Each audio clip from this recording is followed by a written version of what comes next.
revealed details of major bust involving one of the most dangerous and powerful cartels in Mexico, making 16 arrests and seizing hundreds of kilos of fentanyl. The Drug Enforcement Administration has arrested over 600 people in a massive operation.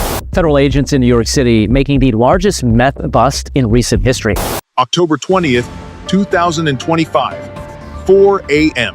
While most of America slept, federal command centers across the nation coordinated what would become the largest simultaneous vehicle interdiction in DEA history. 250 trucks, 48 states, 400 agents, one target, a trucking company that didn't just work with cartels, it was built by them from the foundation up. The vehicles rolling down American interstates that morning looked unremarkable. Southwest Logistics had spent 15 years cultivating an image of reliability. Their fleet delivered produce to household name retailers. Their DOT safety scores were immaculate. On paper, they represented everything right about American commerce. But 6 months of investigation had revealed a different truth entirely. When the coordinated takedown began, agents approached drivers expecting hardened criminals. Instead, many found confused men and women who genuinely believed they hauled vegetables for a living. The real revelation came when specialized teams began examining the trucks themselves. Standard cargo inspections had missed what was hidden in plain sight for over a decade. Hydraulic tools cut through trailer floors that seemed ordinary. Beneath the refrigerated compartments carrying legitimate produce, investigators discovered custom-engineered voids. These weren't amateur modifications. Each installation had cost approximately $50,000 and defeated conventional scanning technology. The compartments were sophistication itself. Vacuum-sealed packages, color-coded organization, pressure-sensitive triggers. When agents finished cataloging what they found across the seized fleet, the number was staggering. 52 tons of methamphetamine with a street value exceeding $2 billion. This operation didn't emerge from anonymous tips or informant testimony. It began with something far more mundane. A traffic stop. April 2025, Interstate 10, San Antonio sector. A routine inspection that should have lasted 20 minutes. The driver presented flawless documentation. The cargo manifest described tomato shipments heading to Midwestern distribution centers. Everything appeared legitimate until a K9 unit reacted. The dog's behavior puzzled the officers present. They searched the visible cargo space and found nothing suspicious. No odor, no tampering, no loose panels. But the animal's training proved reliable. When officers deployed density scanning equipment, the readings indicated structural abnormalities in the trailer floor. The material composition didn't match standard construction. Closer examination revealed why beneath the floorboards sat 100 kilograms of contraband. The driver's reaction during interrogation shifted the investigation's entire trajectory. DEA Special Agent Maria Rodriguez recognized something crucial. His terror was genuine. He wasn't performing. He had no knowledge of what his vehicle actually carried. This realization meant the concealment was happening at a level individual drivers never accessed. Rodriguez ordered financial investigators to examine Southwest Logistics' complete business operations. The company reported annual revenues of $300 million, but when agents analyzed actual operational capacity, legitimate trucking services should have generated only $30 million. Operating expenses consumed $25 million. The remaining $270 million had no legitimate explanation. Money flows revealed the truth. Funds moved through layered shell corporations and offshore accounts, ultimately tracing back to Sinaloa cartel financial networks. The cartel wasn't just using this company, they had founded it. Southwest Logistics existed specifically to launder drug proceeds while simultaneously moving product. The legitimate trucking operation served as elaborate camouflage. Proving this required infiltration. An undercover agent secured employment as a mechanic and spent 3 months embedded in the company's facilities. He discovered that the fleet operated on a split system. 150 trucks ran completely legitimate operations, building the safety record and maintaining business relationships. The other 100 were priority units that received special attention at a restricted maintenance building. Access to that facility required specific clearances. The undercover operative documented what happened inside: welding operations, hydraulic system installations, custom fabrication work. These weren't repairs, they were engineering projects. Blueprints showed sophisticated compartment designs. Work orders identified which vehicles received modifications. The mechanics knew exactly what they were building. The driver system operated on 2 tiers. Standard employees received normal wages and hauled actual cargo on actual routes, but approximately 100 drivers received $10,000 cash bonuses per trip and communicated through encrypted messaging applications. These individuals understood their actual cargo and accepted the risks accordingly. 6 months of surveillance produced evidence sufficient for federal prosecutors to secure sealed indictments against 273 individuals. The operation planned for October 20th wasn't designed to catch trucks individually. It aimed to dismantle the entire infrastructure simultaneously. When execution began at 4 a.m., agents struck 3 targets at once. Highway patrols intercepted vehicles across the nation. Tactical teams breached the corporate headquarters in Texas. DEA agents raided the maintenance depot where compartments were fabricated. The coordination required months of planning, but the simultaneous action prevented any warning system from functioning. At the corporate offices, executives were caught attempting to delete digital records. The CEO was removed from his workspace mid-keystroke. The CFO, VP of Operations, and Head of Logistics were all taken into custody from their homes. These were individuals with pristine public reputations, charity board members, Chamber of Commerce award recipients, suburban residents with country club memberships. Their white-collar status provided no immunity. The maintenance facility provided crucial evidence. Agents arrived while mechanics were actively installing hydraulic systems into trailer frames. The work-in-progress vehicles demonstrated exactly how the concealment functioned. Seized documents included complete schematics, parts invoices, and lists identifying all priority units. By midday, the operation's full scope became clear.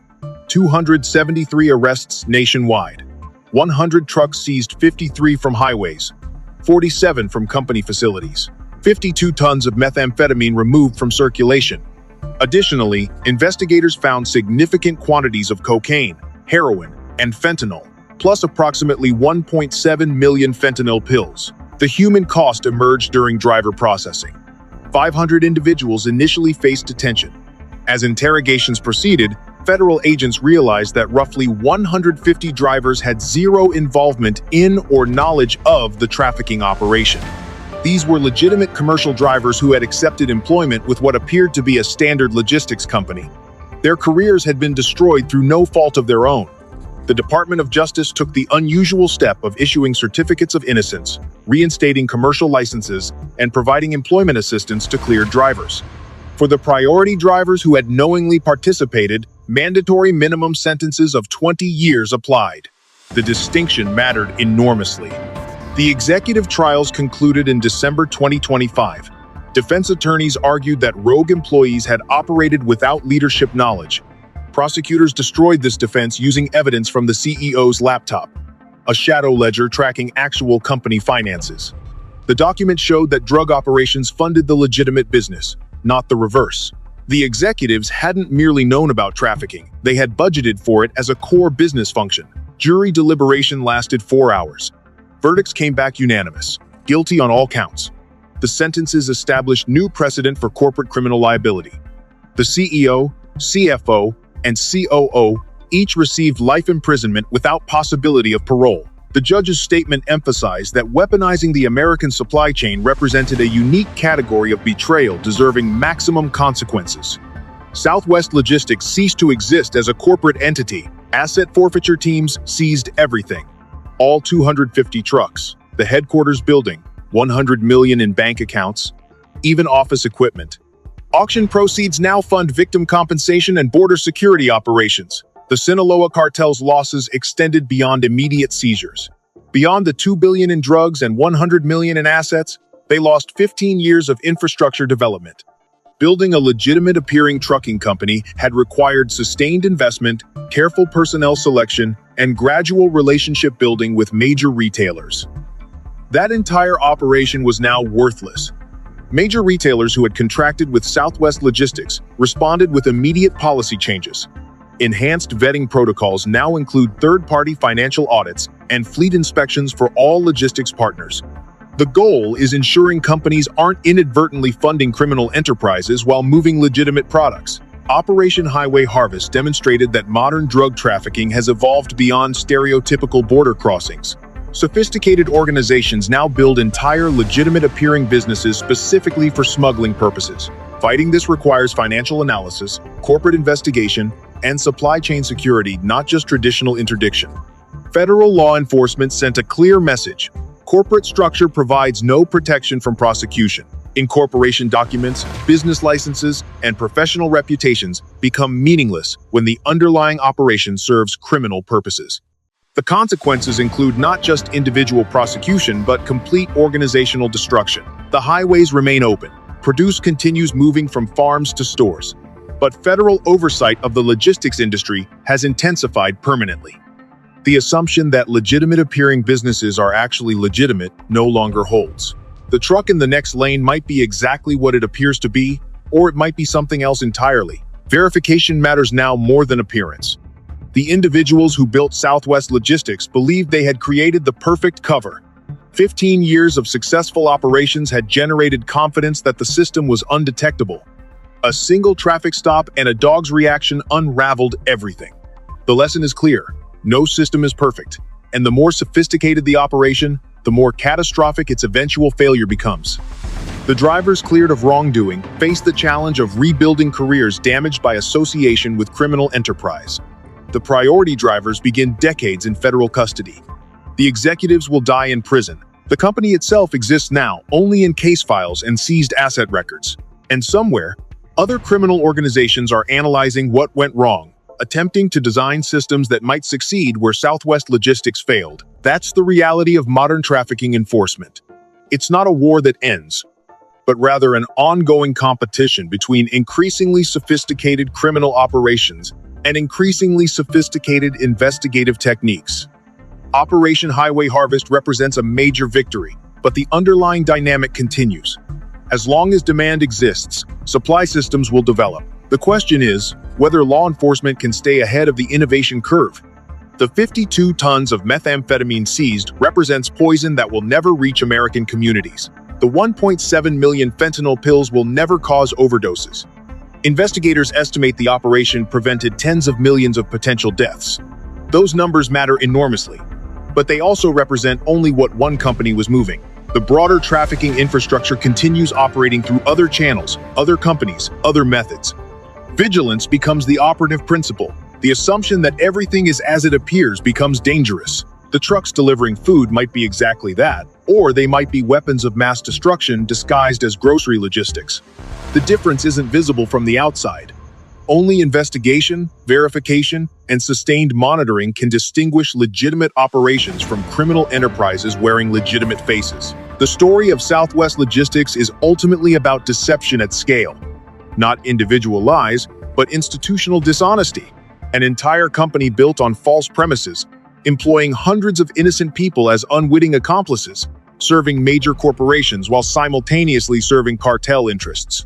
The sophistication required to maintain that deception for 15 years was extraordinary. The catastrophic collapse when that deception failed was equally extraordinary. Federal agents continue analyzing evidence seized during the operation, identifying connection points to other organizations, tracking financial flows to additional shell companies, building cases against cartel leadership beyond the trucking operation itself. Operation Highway Harvest wasn't an endpoint, it was a breach in the wall, an opening that investigators are now exploiting to reach deeper into criminal infrastructure. The executives who ran Southwest Logistics made a fundamental miscalculation. They believed corporate legitimacy would insulate them from consequences. They thought business licenses and retailer contracts provided protection. They assumed their white-collar status meant different rules applied. They were comprehensively wrong. The handcuffs fit the same regardless of collar color. The prison cells are identical. The life sentences carry the same weight. For the Sinaloa cartel, the loss represents a strategic setback requiring complete operational reorganization. They cannot simply rebuild Southwest Logistics. Federal monitoring of the logistics industry has intensified to the point where establishing another similar front would be extraordinarily difficult. They must develop entirely new methodologies, new cover stories, new infrastructure. That takes time, resources, and risk. Each new system might also eventually fail just as catastrophically. The American supply chain continues functioning, moving millions of tons of goods daily across continental distances. The vast majority of that movement is exactly what it appears to be: legitimate commerce supporting the economy. But embedded within that massive flow are criminal operations attempting to hide in plain sight.